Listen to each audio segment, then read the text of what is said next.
Hello friends, welcome to my channel. I am Akanksha ग्रेरी।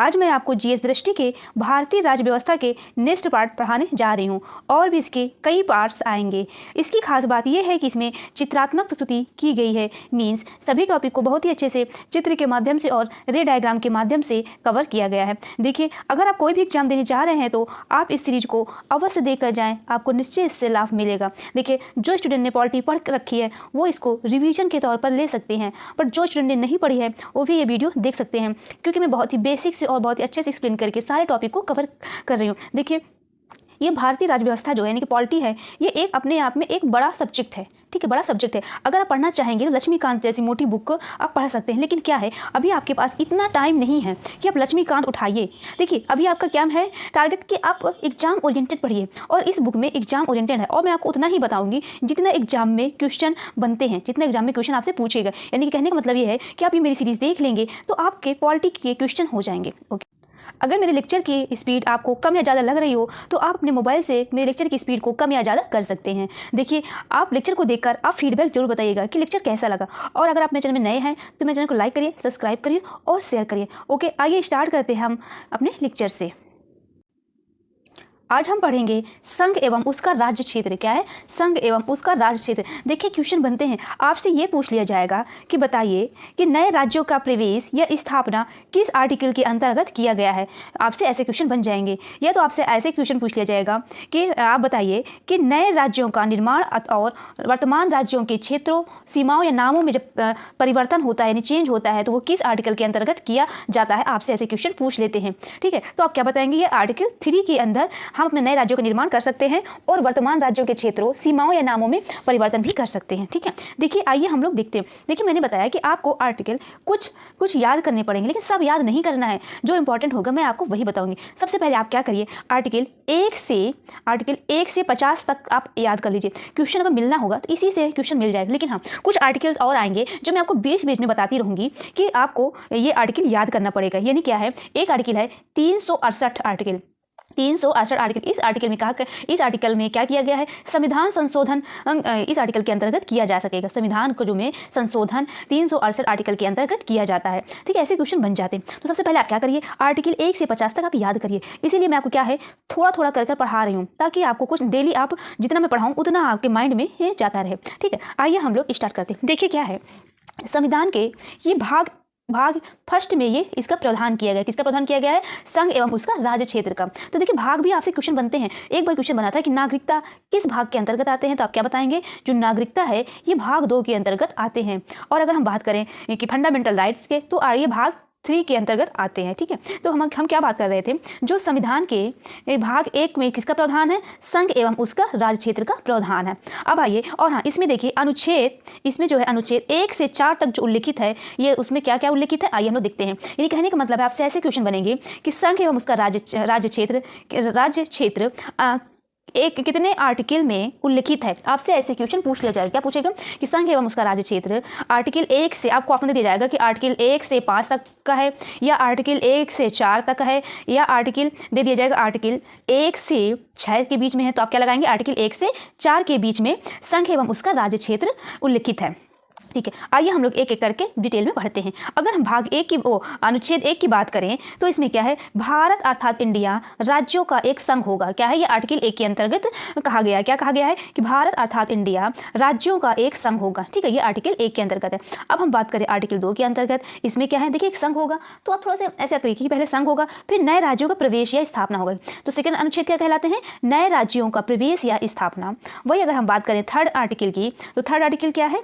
नए राज्यों का निर्माण और वर्तमान राज्यों के क्षेत्रों, सीमाओं या नामों में परिवर्तन। यानी कि इसमें क्या है, नए राज्यों का प्रवेश या स्थापना है। लेकिन अनुच्छेद 3 में क्या है कि इसमें नए राज्यों का निर्माण हो जाएगा, और जो भी हमारी प्रेजेंट में जो राज्य है यानी वर्तमान में जो राज्य के क्षेत्र हैं या उनके सीमाओं है या ये नामों में इसमें चेंज किया जाएगा। तो कौन सा आर्टिकल है? आर्टिकल 3 में।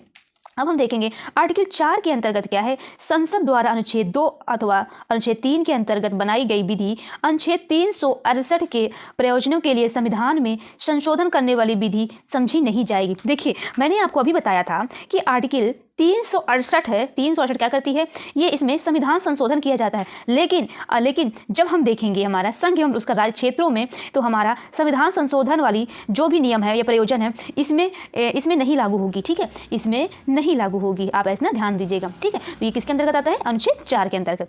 देखिए क्वेश्चन से बन सकता है कि जो भी हम चेंज आएगी संसद द्वारा, इसमें क्या है, संसद द्वारा अनुच्छेद 2 अथवा अनुच्छेद 3 के अंतर्गत बनाई गई विधि अनुच्छेद 368 के प्रश्नों के लिए संविधान में संशोधन करने वाली विधि नहीं समझी जाएगी। आपको ऑप्शन दे दिया जाएगा कि विधि समझी जाएगी या विधि नहीं समझी जाएगी, तो आप क्या लगाएंगे, विधि नहीं समझी जाएगी। ठीक है, अब आइए हम नेक्स्ट देखते हैं। देखिए भाषाई प्रांत आयोग, इससे भी क्वेश्चन बनते हैं। ठीक है, भाषाई प्रांत आयोग, राज्य पुनर्गठन आयोग, इससे भी हमारे क्वेश्चन बनते हैं। अगर हम बात करें भाषाई प्रांत आयोग, इसका जो गठन हुआ था 1948 में गठन हुआ था। इसके जो अध्यक्ष कौन थे, इसके अध्यक्ष ने। रिपोर्ट कब सौंपी गई थी, दिसंबर 1948 में सौंपी गई थी। किस अनुशंसा पर, राज्यों का पुनर्गठन प्रशासनिक सुविधा के आधार पर हो, ना कि भाषाई आधार पर। इसमें यह कहा गया है कि जो भी राज्यों का जो पुनर्गठन है ये हमारे प्रशासनिक सुविधा के आधार पर हो, ना कि भाषा के आधार पर हो। ठीक है, ये किसका है, किसके अध्यक्ष ने, इसके एस के धर है। ठीक है, एस के धर 1948 में। देखिए जब मैंने बताया है कि जब हमारा देश आज़ाद हुआ है तो एक हमारे पास चुनौती हमारे सामने बहुत बड़ी थी कि जो हम भाषा के आधार पर अगर हम कोई राज्य बनाएं या हम उस पे प्रशासनिक सुविधा के आधार पर बनाएं, ये हमारे पास क्या है, एक चुनौती आ गई थी। ठीक है, देखिए अब हम देखिए एक आया है JVP समिति, कौन सी है, एक आया हमारी JVP समिति। इसका भी गठन कब हुआ है, 1948 में गठन हुआ है। इसके जो सदस्य हैं जवाहरलाल नेहरू, वल्लभ भाई पटेल और पट्टाभी से सीतारमैया। यानी कि जे से क्या हो गया, जवाहरलाल नेहरू, JVP समिति मतलब जे से जवाहरलाल नेहरू, V से वल्लभ भाई पटेल और P से पट्टाभी सीतारमैया। ठीक है, ये तीनों ने क्या मिलकर एक समिति तैयार की। इसकी जो रिपोर्ट सौंपी गई है 1949 में रिपोर्ट सौंपी गई है। ये जो अनुशंसा थी ये भी किसके आधार पर थी, भाषाई आधार पर राज्यों का पुनर्गठन। इसमें क्या कर दिया गए थे, ये भी किसमें थी, ये इसमें इन्होंने क्या अनुशंसा दिया था, इन्होंने क्या किया था कि जो भाषा के आधार पर जो राज्यों का पुनर्गठन था ये इसको क्या कर दिए थे, रिजेक्ट कर दिए थे। ठीक है, रिजेक्ट कर दिए थे। ओके, यहाँ भी रिजेक्ट कर दी गई थी भाषाई प्रांत आयोग में, और JVP समिति में भी इसको अस्वीकृत कर दी गई थी। अब एक आया राज्य पुनर्गठन आयोग। इसका जो गठन हुआ था 1953 में गठन हुआ था। ठीक है, ये याद रखिएगा कब हुआ, तो 1953 में। इसके अध्यक्ष कौन है, फजल अली, ये इंपॉर्टेंट है, फजल अली इसके अध्यक्ष हैं। अन्य सदस्य कौन है, KM पणिक्कर एवं HN कुंजरू। कौन है, KM पणिक्करम एवं HN कुंजरू। कब रिपोर्ट सौंपी गई है, 1955 में रिपोर्ट सौंपी गई है। ये सब डेट याद रखिएगा। और इसके जो अनुशंसा के आधार पर क्या लगाया गया है कि जो राज्यों का जो पुनर्गठन होगा वो भाषाई आधार पर होगा। किस पे, भाषाई आधार पर राज्यों के पुनर्गठन की अनुशंसा की गई है। ठीक है, तो इसमें क्या कर दी गई है, इसकी क्या कर दी गई है, इसमें स्वीकार कर दी गई है। अब हम देखेंगे, ये याद रखिएगा जो इसके अध्यक्ष हैं फजल अली हैं। ठीक है, अब हम देखते हैं आंध्र प्रदेश राज्य का जो गठन है कब हुआ है। देखिए इसमें क्या हुआ, तात्कालिक कारण इसका क्या था, पोटी सीरी रामुलू की 56 दिनों की भूख हड़ताल के बाद इनकी मौत हो गई है। किसकी मौत हो गई है, श्री रामुलू की 56 दिनों की भूख हड़ताल के बाद इनकी मौत हो गई है। तो जब इसका जो गठन कब हुआ है, 1953 में इसका गठन हुआ है। 1953 में आंध्र प्रदेश राज्य का गठन हुआ है। विशेषता भाषा के आधार पर गठित देश का पहला राज्य कौन सा है, तो आप क्या बताएंगे, आंध्र प्रदेश भाषा के आधार पर गठित देश का पहला राज्य है। विभाजन 2 जून 2014 को तेलंगाना अलग हुआ है। यानी तेलंगाना हमारा कब बना है, 2 जून 2014 को तेलंगाना हमारा राज्य बना है। किससे अलग हुआ था, आंध्र प्रदेश से। अब हम देखते हैं, देखिए कुछ इंपॉर्टेंट गठन है उनकी तिथि, जिससे एग्जाम में क्वेश्चन आपके लिए बनते हैं। अगर हम बात करें आंध्र प्रदेश कब बना, अभी हमने देखा था 1 अक्टूबर 1953 को आंध्र प्रदेश बना है। ये याद रखिएगा वो डेट सहित। लेकिन सिक्किम कब बना है, 1975 में सिक्किम याद रखिएगा, पूछा गया है। आप सिर्फ ये याद रखिए सन कब बना है सिक्किम, 1975 को सिक्किम बनाया गया है। अगर हम गुजरात की बात करें 1960 में गुजरात बना है। नागालैंड 1963 में बना है, 1 दिसंबर 1963 में नागालैंड बना है। हरियाणा जो बना है हमारा कब बना है, 1 नवंबर 1966 में हरियाणा बना है। हिमाचल प्रदेश इंपॉर्टेंट है, 25 जनवरी 1971 में हिमाचल प्रदेश बना है। मेघालय 1972 में बना है। ठीक है, 1972 मेघालय। और हाँ देखिए इसमें क्या है, मेघालय मणिपुर और त्रिपुरा, मेघालय मणिपुर और त्रिपुरा MMT, ये तीनों का जो हमारा गठन है 1972 में ही हुआ है। हो सकता है आपसे क्वेश्चन दे दे, लेकिन हाँ इसमें आप डेट भी याद कर लीजिएगा। इसकी जो गठन है हमारी मेघालय की 21 जनवरी है, इसकी भी 21 जनवरी, इसकी भी 21 जनवरी है। तो ठीक है, तो हो सकता है आपको दे दिया जाए कि इनमें से कौन बने, तो आप क्या लगाएंगे कि उपयुक्त में से सभी। तो 21 जनवरी 1972 को मेघालय मणिपुर और त्रिपुरा MMT याद रखिएगा। ठीक है, अब हम देखेंगे सिक्किम हमने देख लिया है, 1975 में बना। मिजोरम, अब देखते हैं कि इसमें 3 राज्य बने हैं, कौन सा, मिजोरम, अरुणाचल प्रदेश और गोवा।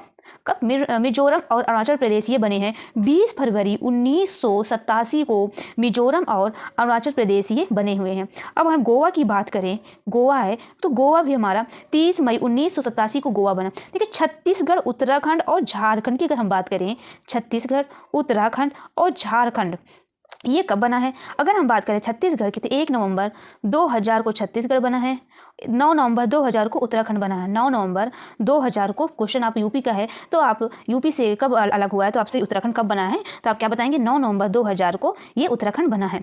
झारखंड 15 नवंबर 2000 को बना है। तेलंगाना 2 जून 2014 को तेलंगाना बना है। ठीक है, अब आइए कुछ हमारे और भी हैं। देखिए जम्मू और एवं कश्मीर में, देखिए जम्मू और कश्मीर पहले क्या था? ये राज्य था जिसको ये 370 के तहत इनको क्या कर दिया गया था? एक स्पेशल दिया गया था। इनको क्या दिया गया था?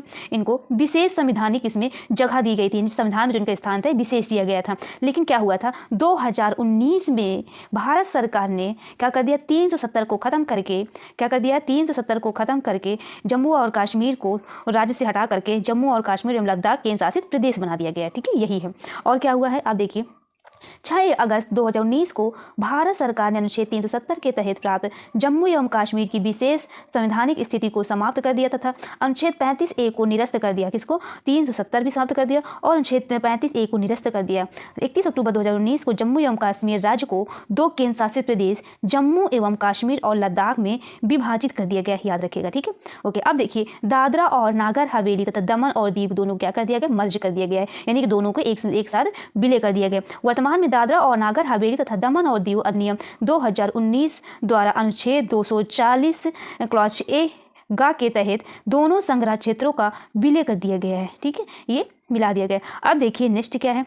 देखिए यदि भारत के किसी राज्य या उसके भूभाग को किसी विदेशी राज्य को सौंपा जाता है, किसको? यदि भारत के किसी राज्य या उसके कोई भी क्षेत्र, कोई भी राज्य हो या उसके कोई भी क्षेत्र को किसी विदेशी राज्य को सौंपा जाता है तो अनुच्छेद 368 के तहत संविधान संशोधन करना होगा। ठीक है, यानी कि कोई भी कुछ भी अगर भारत के भूभाग को हम किसको देंगे? किसी और राज्य को, विदेशी राज्य को देंगे तो हम अनुच्छेद 368 के तहत संविधान में संशोधन करना पड़ेगा। ठीक है, अब आइए देखिए 9वां संविधान संशोधन अधिनियम 1960 में क्या किया गया? देखिए बेरूबारी संघ क्षेत्र को पाकिस्तान को सौंपा गया है। जो 9वां संविधान संशोधन अधिनियम 1960 था, बेरूबारी संघ क्षेत्र को पाकिस्तान को दे दिया गया। जो 100वां संविधान संशोधन अधिनियम 2015 में देखिए क्या किया गया? कुछ भारतीय क्षेत्र बांग्लादेश को सौंपे गए, कुछ भारतीय क्षेत्र बांग्लादेश को दे दिए गए। देखिए 100वां संविधान संशोधन अधिनियम 2015 में कुछ भारतीय क्षेत्र बांग्लादेश को सौंपे गए और एक संविधान संशोधन और हुआ था 9वां संविधान संशोधन 1960 में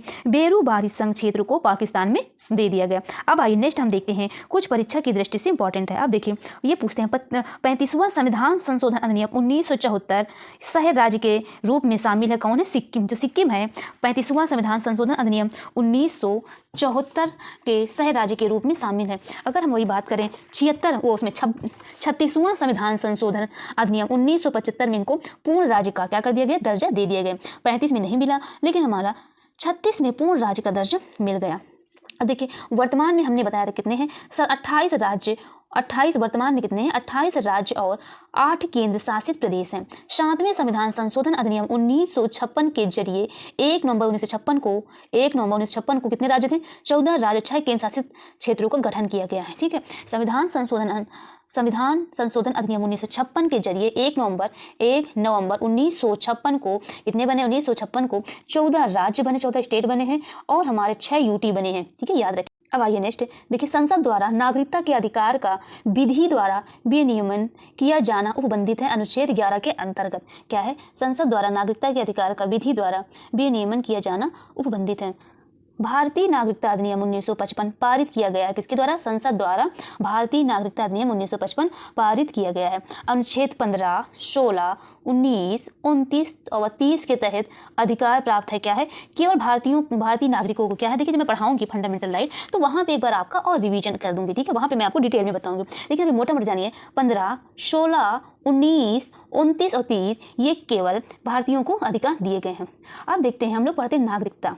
देखिए जो नागरिकता से हमारे क्वेश्चन क्या बनते हैं, ये आपसे ये पूछ लिया जाएगा कि नागरिकता का है किस भाग में है और इसका जो अनुच्छेद है कहाँ से कब कितने अनुच्छेद तक है, तब क्या बताएंगे। जो हमारी नागरिकता है संविधान के भाग 2 में और अनुच्छेद 5 से 11 तक नागरिकता का हमारा उल्लेख है। अब हम बात करते हैं किसकी, नागरिकता। देखिए हमारे यहाँ कौन सी नागरिकता है, एकल नागरिकता है हमारे यहाँ। क्या है, एकल नागरिकता है। नागरिकता, एकल नागरिकता का प्रावधान है। भारत में दो तरह के लोग रहते हैं, एक रहते हैं भारतीय नागरिक और एक रहते हैं विदेशी नागरिक। विदेशी भी रहते हैं और एक भारतीय नागरिक भी रहते हैं। ठीक है, अब हम देखेंगे, देखिए कुछ महत्वपूर्ण तथ्य हैं, थोड़ा एक बार हम पढ़ लेते हैं।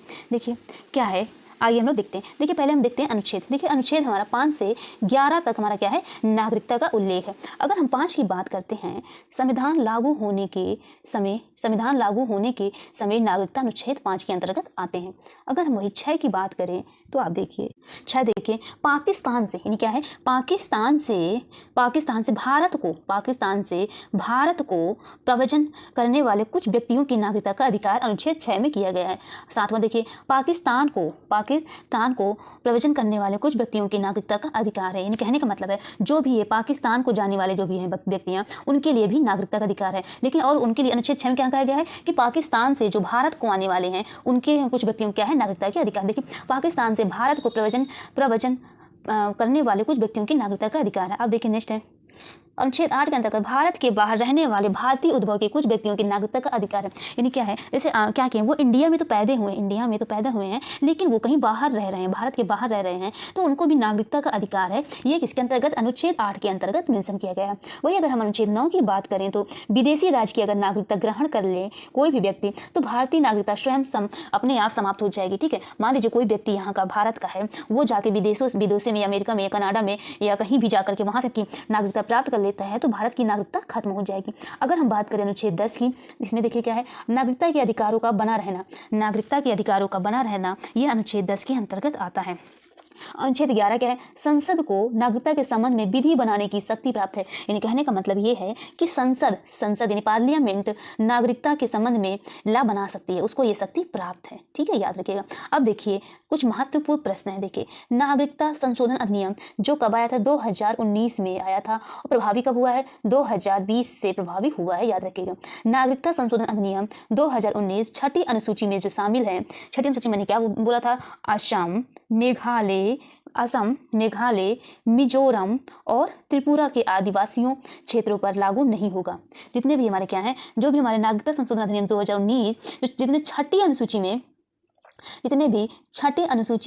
है जनजाति, उन आदिवासी पर लागू नहीं होता है। नागरिकता संशोधन अधिनियम 2019 बंगाल ईस्टर्न फ्रंटियर रेगुलेशन 1873 के तहत अधिसूचित इनर लाइन में आने वाले क्षेत्रों में भी लागू नहीं होता है। कहाँ नहीं लागू होता है, ये जो संशोधन अधिनियम है ये बंगाल ईस्टर्न फ्रंटियर रेगुलेशन जो 1873 के तहत अधिसूचित इनर लाइन में आने वाले क्षेत्रों में भी लागू नहीं होगा। अब आइए हम लोग देखते हैं कि नागरिकता की प्राप्ति अंत कब कैसे होता है। देखिए जो नागरिकता की जो प्राप्ति होती है, अगर कोई भी व्यक्ति भारत में जन्मा है, यानी भारत में उसने जन्म लिया है, तो वहाँ पे उसको नागरिकता मिल जाएगी। यानी कि जन्म से या तो वंश से, यानी कि अगर कोई व्यक्ति हमारा क्या है, वो उसका जो वंशज है, यानी उसका दादा यहाँ का है, भारत का है, तो उसको भी क्या मिल जाएगी, नागरिकता मिल जाएगी। अगर उसने यहाँ की देसीकरण अपना लिया है तो वहाँ भी नागरिकता मिल जाएगी। अर्जित भूमि क्या है, अर्जित भूमि के समामेलन से क्या है, या तो उसको यहाँ पे भूमि मिल जाती है, अर्जित भूमि के सम्मेलन से भी उसको क्या है, नागरिकता का अधिकार मिल जाता है। या पंजीकरण से या कोई रजिस्ट्रेशन हो जाए तब भी वो नागरिकता प्राप्त कर सकता है।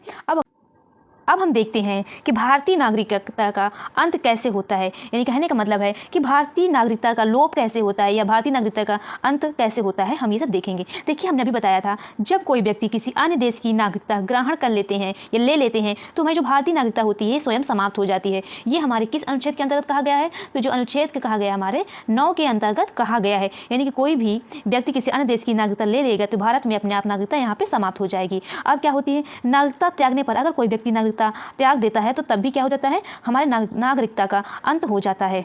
अब हम देखेंगे भारत सरकार द्वारा वंचित करने पर, यानी कि सरकार अगर चाह रही है कि इस व्यक्ति से नागरिकता छीन ली जाए, यानी कहने का मतलब जो यहाँ आतंकवाद है या उन लोगों से क्या करती है, सरकार नागरिकता छीन लेती है। अगर सरकार चाहे वो नागरिकता से वंचित कर सकती है। ठीक है, तो क्या होता है, कैसे अंत, या तो किसी अन्य देश की नागरिकता ले लें या नागरिकता त्याग दें या सरकार द्वारा वंचित करने पर नागरिकता का अंत हो जाता है। ओके। आइए हम देखते हैं कुछ प्रश्न।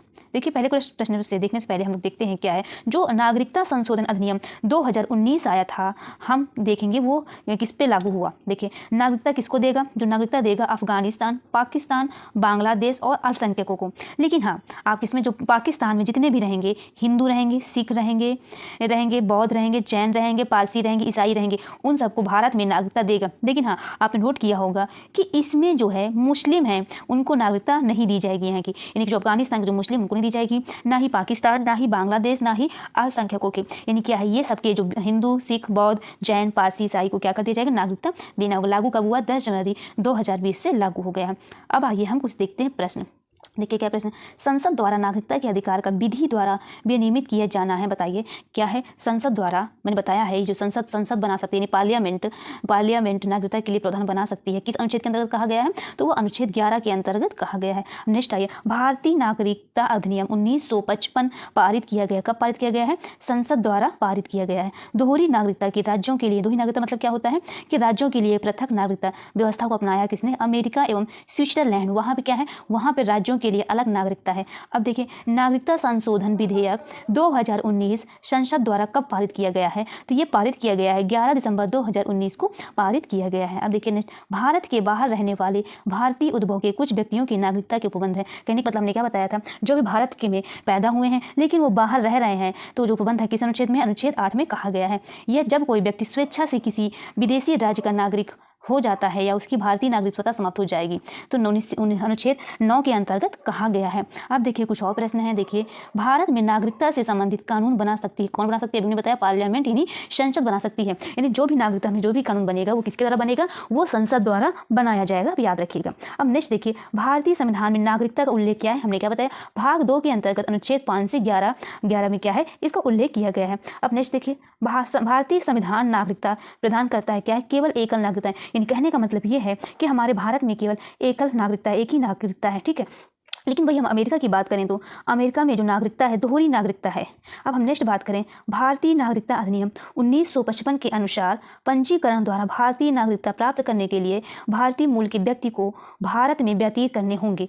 यानी क्या है? कहने का मतलब ये है कि हमने अभी बताया था कि भारतीय नागरिक अधिनियम 1955 के तहत मैंने अभी बताया था कि अगर किसी को नागरिकता लेनी है तो वह रजिस्ट्रेशन या पंजीकरण द्वारा ले सकता है, ठीक है। तो क्या है? उसको क्या, भारतीय मूल के व्यक्ति को भारत में 7 वर्ष बिताने होंगे। 7 वर्ष अगर बिताए तो उसको नागरिकता मिल सकती है। ओके फ्रेंड्स, आज के लिए हम लोग इतना करते हैं।